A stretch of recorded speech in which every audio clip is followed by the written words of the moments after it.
ಎಲ್ಲರಿಗೂ ನಮಸ್ಕಾರ. ನಾನು ನಿಮ್ಮ ಡಾಕ್ಟರ್ BK ರಾಮ್ ಪ್ರವೀಣ್, ಜನತಾ ಆಯುರ್ವೇದ ಹಾಸನ. ಓಂ ನಮಾಮಿ ಧನ್ವಂತರಿಂ ಆದಿದೇವಂ ಸುರಾಸುರೈರ್ವಂದಿತ ಪಾದಪದ್ಮಂ ಲೋಕೆ ಜರಾರುಭಯ ಮೃತ್ಯುನಾಶಂ ಧಾತಾರಮೇಶಂ ವಿವಿಧೌಷಧೀನ ಧನ್ವಂತರಿ ರಮಾನಾಥಂ ಸರ್ವರೋಗ ನಿವಾರಕಂ ಆಯುರ್ವೇದ ಪ್ರವರ್ತಾರಂ ವಂದೇ ಪೀಯೂಷದಾಯಕಂ. ಸರ್ವೇ ಜನಃ ಸುಖಿನೋ ಭವಂತು, ಸರ್ವೇ ಸಂತು ನಿರಾಮಯಂ. ಶಾಂತಿ ಶಾಂತಿ ಶಾಂತಿ.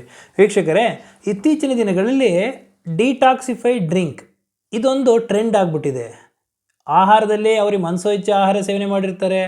ಹಾಗಾಗಿ ಅದರ ಜೊತೆಗೆ ಅವರಿಗೆ ಕೆಲವೊಂದು ಸಮಯ ಆದ ನಂತರ ಬಾಡಿ ಡಿಟಾಕ್ಸಿಫೈ ಆಗಬೇಕು, ದೇಹದಲ್ಲಿರ್ತಕ್ಕಂಥ ಕೆಟ್ಟ ಅಂಶಗಳು ಹೊರಗಡೆ ಹೋಗಬೇಕು, ಬಾಡಿ ಫ್ರೆಶ್ ಆಗಬೇಕು ಅನ್ನೋ ಉದ್ದೇಶದಿಂದ ಹಲವಾರು ಔಷಧಿ ಮಾತ್ರೆಗಳು ಮೊರೆ ಹೋಗ್ತಾ ಇರ್ತಾರೆ.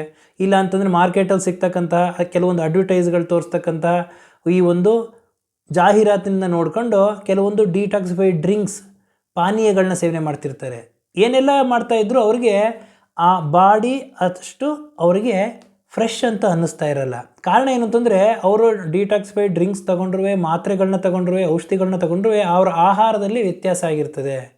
ಹಾಗಾಗಿ ಇವತ್ತಿನ ಒಂದು ಸಂಚಿಕೆಯಲ್ಲಿ ಯಾವುದೇ ಔಷಧಿ ಮಾತ್ರೆಗಳ ಅವಶ್ಯಕತೆ ಇಲ್ಲ, ಯಾವುದು ಡಿಟಾಕ್ಸಿಫೈ ಡ್ರಿಂಕ್ಸ್ಗಳ ಅವಶ್ಯಕತೆ ಇಲ್ಲ. ಪ್ರತಿನಿತ್ಯ ನೀವು ಸೇವನೆ ಮಾಡ್ತಕ್ಕಂಥ ಆಹಾರದಲ್ಲಿ ಇದನ್ನು ಅಳವಡಿಸ್ಕೊಂಡ್ರೆ, ಅಡುಗೆ ತಯಾರು ಮಾಡಬೇಕಾದ್ರೆ ಈ ಒಂದು ಕೆಲವೊಂದು ಪದಾರ್ಥಗಳನ್ನ ನೀವು ಅಳವಡಿಸ್ಕೊಂಡ್ರೆ ಆಟೋಮೆಟಿಕ್ಕಾಗಿ ನಿಮ್ಮ ಬಾಡಿ ಡಿಟಾಕ್ಸಿಫೈ ಆಗುತ್ತೆ, ವಿಷಪೂರಿತ ಅಂಶಗಳು ದೇಹದಿಂದ ಹೊರಗಡೆ ಹೋಗ್ತದೆ, ರೋಗ ನಿರೋಧಕ ಶಕ್ತಿ ಹೆಚ್ಚಾಗ್ತದೆ, ಆರೋಗ್ಯದಿಂದ ಇರ್ತೀರ. ಅವುಗಳು ಯಾವ್ಯಾವುದು ಅನ್ನೋದನ್ನು ಇವತ್ತಿನ ಸಂಚಿಕೆಯಲ್ಲಿ ತಿಳಿಸ್ಕೊಡ್ತೀನಿ.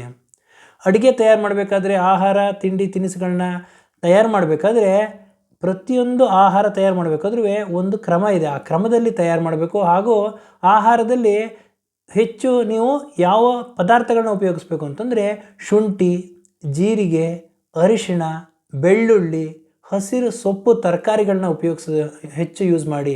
ಬೀಟ್ರೂಟು, ಹಾಗಲಕಾಯಿ ಇವುಗಳನ್ನು ಉಪಯೋಗಿಸಿ. ಆಲಿವ್ ಆಯಿಲ್ ಹಾಗೂ ಅವಕಾಡೋ ಇವುಗಳನ್ನು ಸೇವನೆ ಮಾಡೋದ್ರಿಂದ, ಹಾಗೂ ಹಸಿರು ಸೊಪ್ಪು ತರಕಾರಿಗಳನ್ನ ಸೇವನೆ ಮಾಡೋದ್ರಿಂದ, ಆಹಾರದಲ್ಲಿ ನೀವು ಅರಿಶಿಣವನ್ನು ನೀವು ಆ್ಯಡ್ ಮಾಡೋದ್ರಿಂದ, ಶುಂಠಿ ಆ್ಯಡ್ ಮಾಡೋದ್ರಿಂದ, ಇವುಗಳನ್ನೆಲ್ಲ ನೀವು ಆ್ಯಡ್ ಮಾಡಿಕೊಂಡು ನೀವು ಆಹಾರ ತಯಾರು ಮಾಡ್ಕೊಳ್ಳೋದ್ರಿಂದ, ಇದನ್ನು ಸೇವನೆ ಮಾಡೋದ್ರಿಂದ ದೇಹದಲ್ಲಿರ್ತಕ್ಕಂತಹ ವಿಷಪೂರಿತ ಅಂಶಗಳು ನಿರ್ಮೂಲನೆ ಆಗ್ತದೆ. ಬಾಡಿ ಆಟೋಮೆಟಿಕ್ಕಾಗಿ ಡಿಟಾಕ್ಸಿಫೈ ಆಗ್ತದೆ. ಹೆಚ್ಚು ನೀರು ಕುಡಿಬೇಕು. ಸರಿಯಾದ ಸಮಯಕ್ಕೆ ಆಹಾರ, ಸರಿಯಾದ ಸಮಯಕ್ಕೆ ನಿದ್ದೆ, ಇವುಗಳೆಲ್ಲದು ತುಂಬ ಪ್ರಮುಖ ಪಾತ್ರ ವಹಿಸ್ತದೆ. ಹಾಗಾಗಿ ಏನಕ್ಕೆ ಇದು ಹೇಳ್ತಾ ಇದ್ದೀನಿ ಅಂತಂದರೆ, ನೀವು ಡಿಟಾಕ್ಸಿಫೈಡ್ ಡ್ರಿಂಕ್ಸು ಅಥವಾ ಮಾತ್ರೆನ ಔಷಧಿ ತೊಗೊಂಡ್ಬಿಟ್ರೆ ನಿಮ್ಮ ಮನಸ್ಸಿನಲ್ಲಿ ಏನಿರ್ತದೆ ಅಂತಂದರೆ, ನಾನು ಔಷಧಿ ಮಾತ್ರೆ ತೊಗೊಂಡಿದ್ದೀನಿ, ಇಲ್ಲ ಪಾನೀಯವನ್ನು ತೊಗೊಂಡಿದ್ದೀನಿ ಅಂತಂದ್ಬಿಟ್ಟು ಆಹಾರದಲ್ಲಿ ಏರುಪೇರು ಮಾಡ್ಕೊಂಡ್ಬಿಡ್ತೀರ. ಹಾಗಾಗಿ ಮನಸೋ ಇಚ್ಛೆ ಆಹಾರ ಸೇವನೆ ಮಾಡೋದ್ರಿಂದ ಈ ಔಷಧಿಗಳನ್ನ ತಗೊಂಡ್ರು, ಈ ಡ್ರಿಂಕ್ಸ್ಗಳನ್ನ ತಗೊಂಡ್ರೂ ಅದು ಅಷ್ಟು ಪರಿಣಾಮಕಾರಿಯಾಗಿ ಕೆಲಸ ಮಾಡೋದಿಲ್ಲ.